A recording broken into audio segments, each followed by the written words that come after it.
Hello, everyone. Welcome to the final episode of CGAP's iCONNECT. And for our last episode, we will focus today on design. And we will try to answer the question wherein where does a director get his inspiration to create a show? And how should we combine both style and emotion or incorporating those into our show? And for today, we have someone really that's really great to talk these matters and these elements. Ladies and gentlemen, may I introduce to you our guest for this episode. He performed before with the James Logan High School back in 2003 up until 2016, and he also marched with Blue Devils A Corps in 2006 down to 2010, where he's the captain in 2010. And right now, he's an instructor, choreographer, show consultant at various groups, including James Logan High School, Jess and Bethel High School, Perpetro Downey High School, Fountain Valley High School, Saratoga, Blue Devils, both A and B Corps, Troopers Drum Corps, and is also a personal stylist at Neiman Marcus. Everyone, let's all welcome Mitchell Hautea. Hi, Mitchell. Hi, how are you go? How we doing? Okay, we are, trying to connect with the kids and also to the instructors on how does a design start before it turns into a show. So, first and foremost, we want to know where and how did you start your career as a color guard? So in color guard, I started when I was in elementary school, seventh grade. Uh, I started because I was seeing drum shows, percussion, because my whole family was in band. They were either in percussion or a drum major or playing the flute, and I wanted to break away, so I saw something in the front sideline and they were dancing, and I was like, ooh, that looks like something I would be interested in.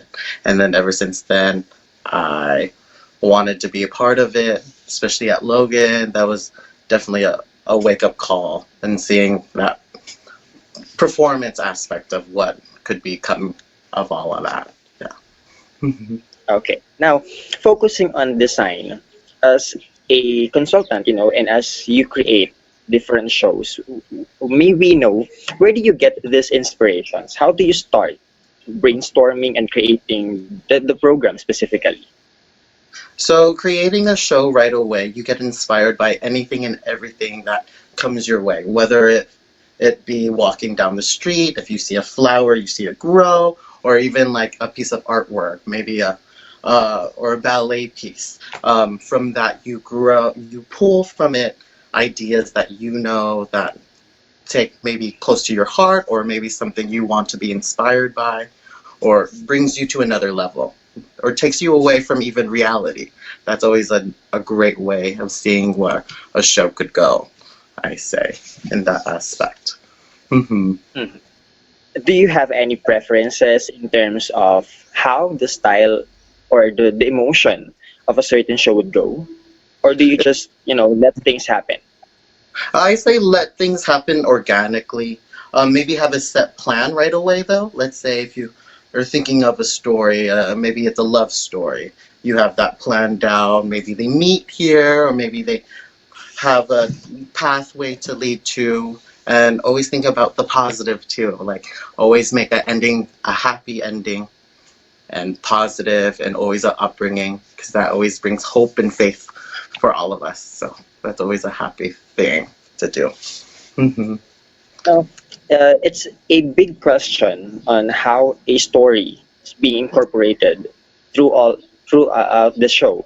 Some, focus on movements. They show it on movements or other terms or other elements. For you, how do you tell a story? I tell the story usually by the music carries it most of the time. Usually having a beginning, middle, and end. Try to have a set design or the feel or the inspiration to bring that story alive. Especially nowadays, a lot of people are gravitating towards a movement or the style that is creating an emotion all the way through. I like to bring it a little bit different. I go, what is the emotion bringing you in the beginning? Is it the same thing in the middle, or is it going to change? Having maybe a character helps a lot too. Let's say if he's a mailman, or if he's traveling that way to give the mail, what's the reason behind it?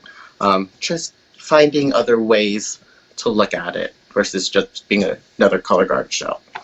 Or, you know what I mean? How about layering the music? How do you choose your music? Music, it takes me a while, I will say, to be honest, in choosing what speaks to me right away, or what emotion it portrays, or if it if I resonate with a story or some emotion that I had in the past. But usually it takes me a long time. Like, I just add it into a playlist, and I tend to reach out to songs that I've used or warmed up to, let's say, a couple years back, and then I'll finally put it back into a show. So that's always a fun way to keep your repertoire of shows that you would love to do later on, or make a Pinterest, or make a booklet, or have pages of other shows, or what you're inspired by. That's always a great way. That's how I do it. Okay. Now some of the directors we've already talked with, they choose to look for a song first, then Mhm. incorporate a story within that, and others they go with the idea first on what story they want to tell, and they look for a certain music that will go along with that. How about you? Are you the Uh, first one or the latter one? I think I'm a mix of both, because I have the idea there, and then I pull music from what makes me feel that emotion in the story, or whatnot, to pull it in. Um, it does take time and effort, a lot of editing to be able to do what you want to cut down, or what way you want to put it through the show. But yeah, I think that was right on. How long does it take you How to long? build Ooh. the idea? Yeah. I say months, maybe sometimes. Uh, when I feel like I need to write the show, I say a couple months though, ahead of time. Picking the music and feeling what part of the song I would want to keep or want to use, and trying to find the flow into it. It does take time to overlay, or even find someone that is knows how to edit music. That's always a great way. Like, having a friend that knows how to do it, it's always a great opportunity. Especially makes it more broad and more known to the art community, and getting more help in that direction and everything. So it's really a process, not Yeah. just a snap of Um, finger. Yeah. So Al- I see the show as not so much of just the beginning, and this is your show right away. It's more of the process throughout. So we have the theme in the beginning. Here's the music. But as the show progresses and how we teach it, and let's say, oh, I like that, but maybe tweak it a little bit more to have another part show. It's depending all the way to the end, and I think I've learned to work all the way to the end, like to that last rehearsal before finals, to always keep on pushing, because it's not over until it's over. You gotta make sure you gotta put that last part in. Hmm. I see. Now, what? Just a short advice to those instructors also who's into design, but they are at the first level of everything, they just thought of, oh, I have an idea, but this is the ending, and they don't have any idea on how to start that, from the beginning to climax down to the downfall point. What's your advice with that? Well, if you're stuck already in the beginning, that's totally fine. You have an ending. I would work backwards then. If you have the ending, then what would be the step right before it? And then let it gradually reach to the beginning of it. Because in that way, you still have that storyline already there, and then you're just progressing, maybe not to the end of the show, but now to the beginning of the show. So you're able to have the show already done. So that's a great way. I say that's if you have the ending and you know exactly what you want, that's the best way, I say, to travel and get that beginning done.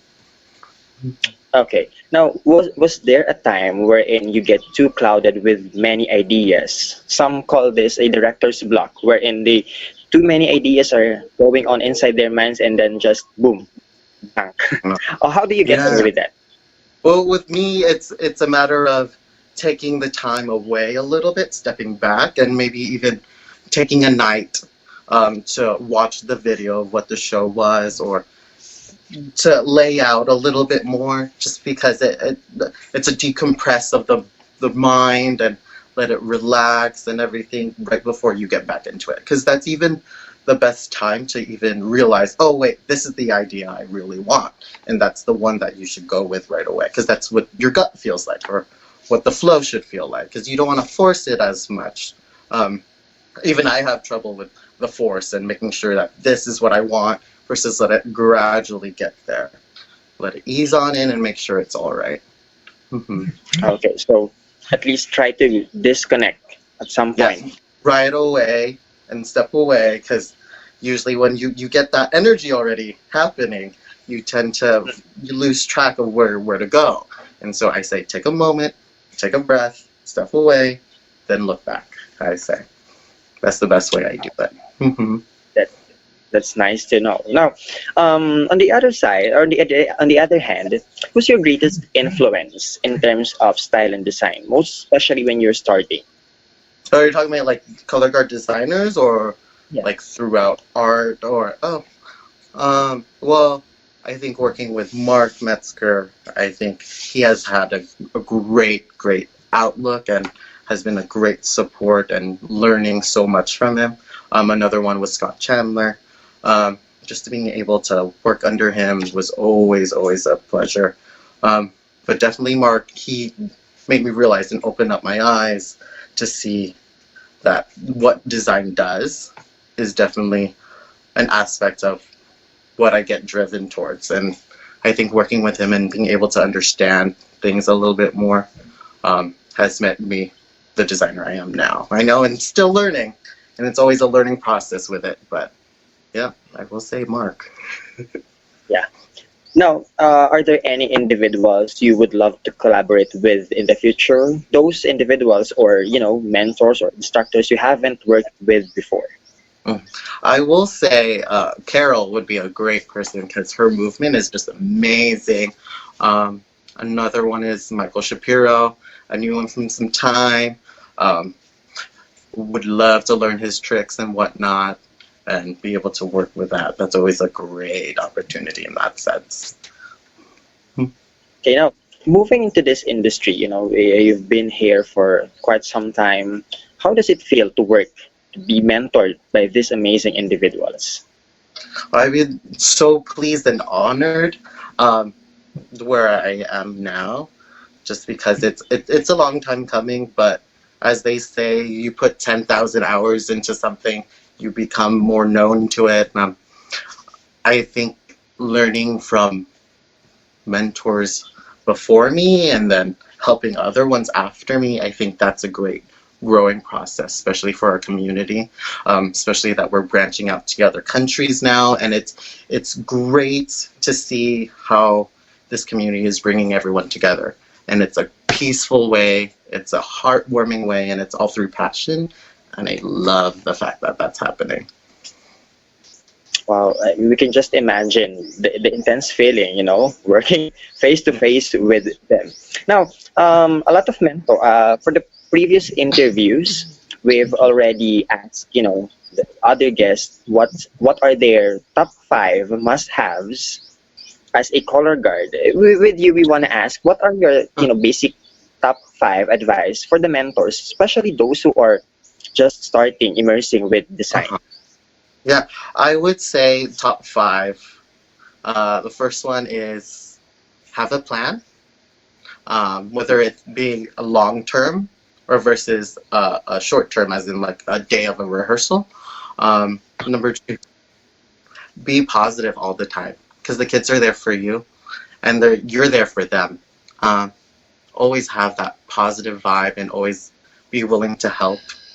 Whether it's a difficult trick, or relative a difficult design moment, but being there and being their support system is always a great thing.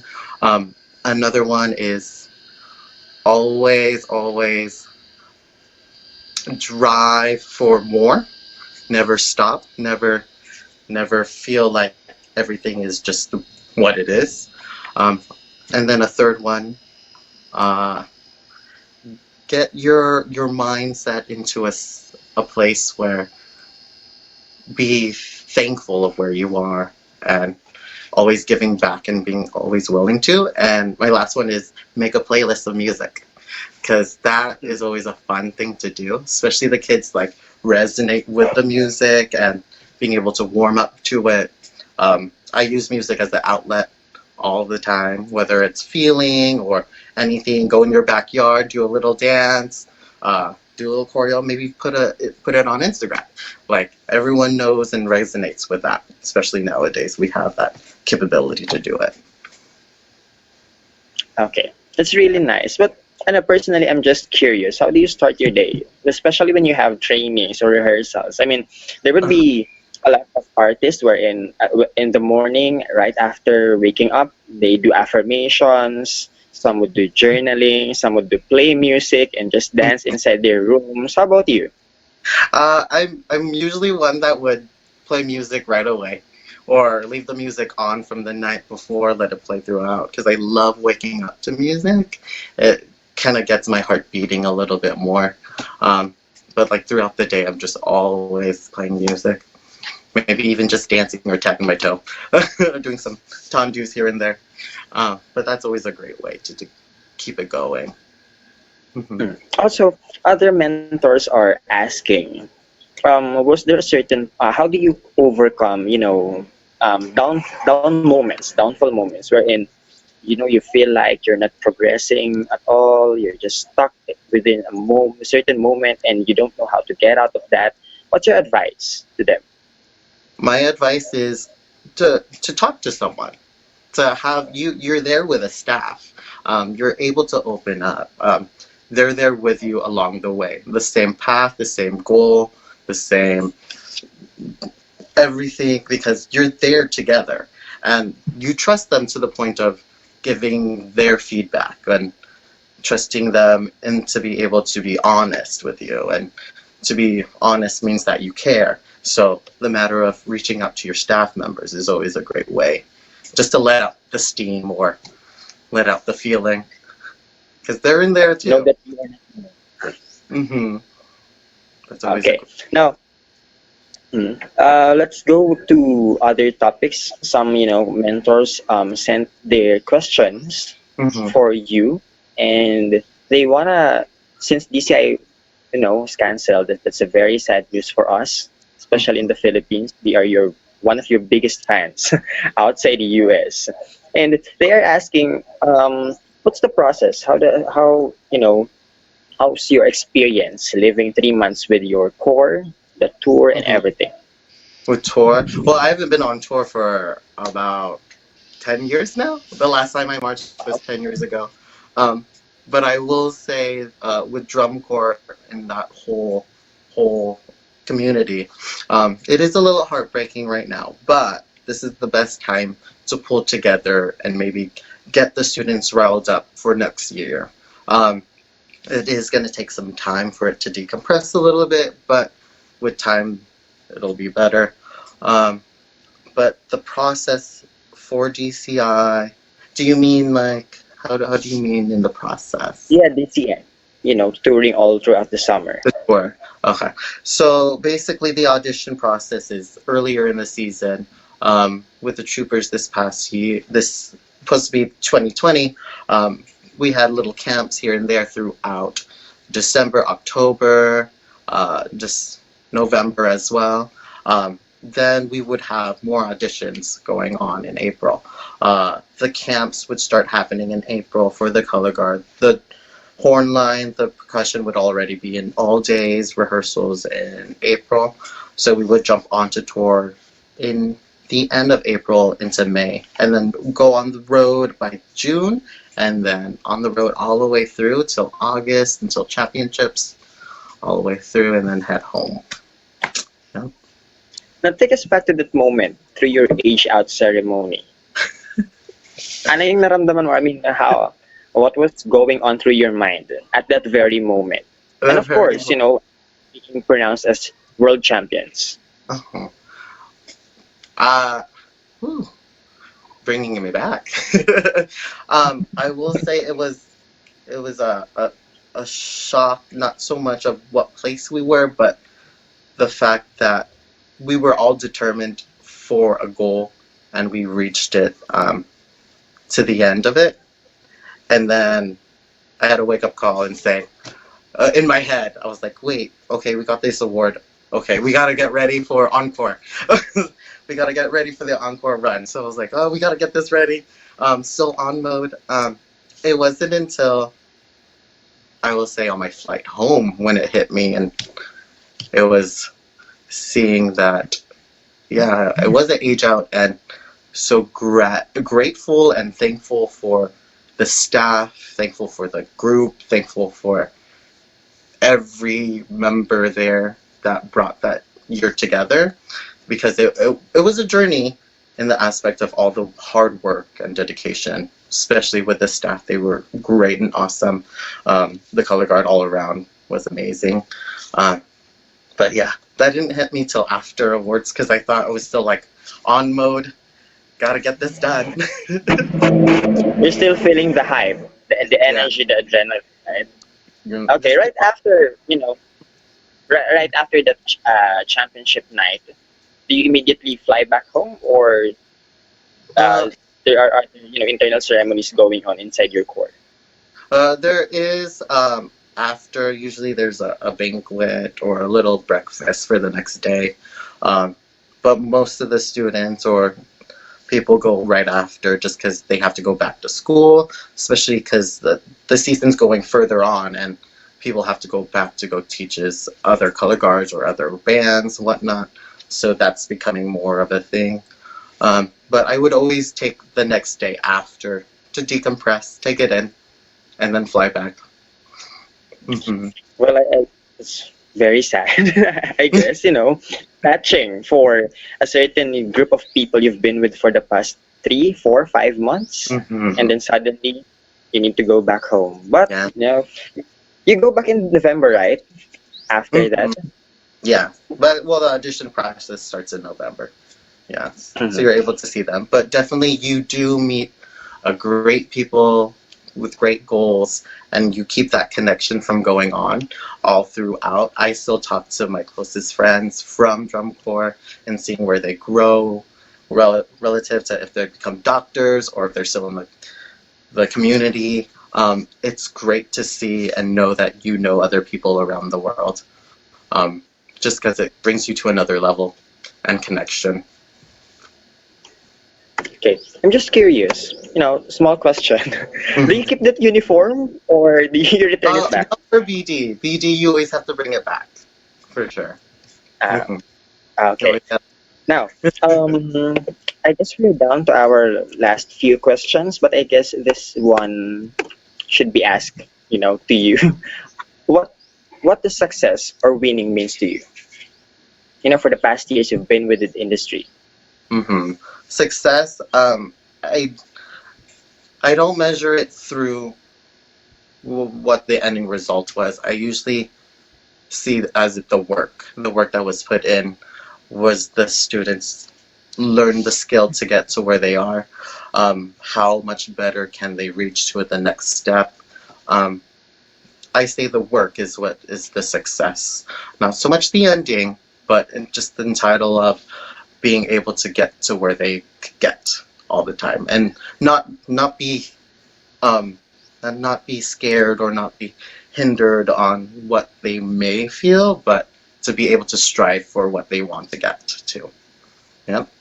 The progress really matters, right? And I always Big, say, yeah, the bigger show is during rehearsal than the real show, because that's when you get all the kinks out, you're able to do it. And another thing, like during rehearsals, I tell my students all the time, practice like you're in front of the audience already, because that's the best way that you will see and you will not be nervous anymore right when you come to show, and that's when your passion just comes out even more. okay. Is there anything else you want to discuss or you want to add so that our viewers can learn, more things from you? Hmm. I just want to say thank you for this opportunity. It's a long time coming. uh, don't forget to practice relative if it's a new trick, new technique. Don't be scared, always get driven, use your passion, use your drive, to get to where you are. It does take work, but don't be scared. We're all there with you. Okay, I guess that's it for CGAP's final episode for iConnect. This has been Weasley together with Mitchell and Miss Patricia. Maraming salamat po sa pagtangkilik ng aming maikling programa. Sana po ay may natutunan tayong lahat na pwede nating ibahagi sa iba pa. Again, thank you for watching. Bye! Bye.